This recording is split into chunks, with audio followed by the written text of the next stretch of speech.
डर डर लाग्छ नि आमा, डर लाग्छ नि आमा। कतै हजुरको पेटबाट सुरु भएको मेरो जीवन यो परदेशको गेटमै हराएर जान्छ कि भनेर। हरेक बिहान मुस्कान उडेर काममा निस्किन्छु, तर मनभित्र हजारौँ डर, हजारौँ पीडा र लाखौँ सम्झनाहरू बोकेर हिँडिरहेको हुन्छु आमा।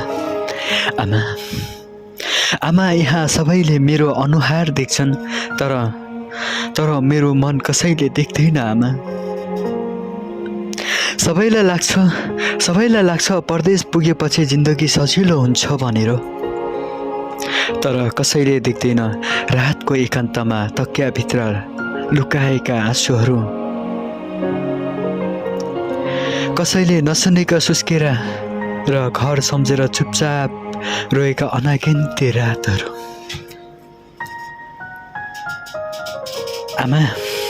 आमा, मलाई थाहा छ हजुरले मलाई बलियो छोरा बनाएर विश्वास गर्नु भएको छ।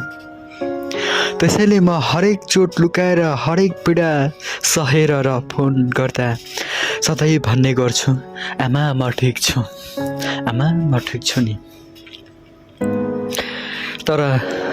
तर सत्य यो हो, यो एउटा वाक्य बोल्नु अघि नै मैले मनभित्र कति पटक आफूलाई सम्हालेको हुन्छु भनेर त्यो भगवानलाई मात्र थाहा छ आमा, त्यो भगवानलाई मात्र थाहा छ।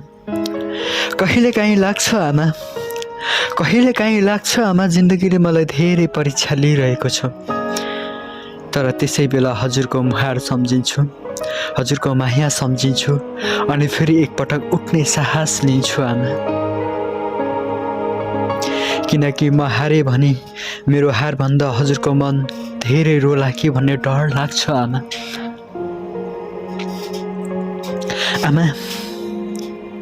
आमा, म यदि कहिले कमजोर देखिए भने मलाई हार नसम्झिनुहोस्।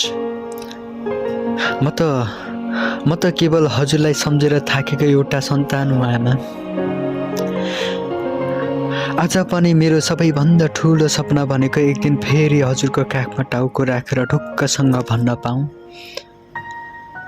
हजुरको काखमा टाउको राखेर ढुक्कसँग भन्न पाऊँ, अब म घर आइपुगेँ आमा, अब म घर आइपुगेँ नि आमा, अब म घर आइपुगेँ नि आमा।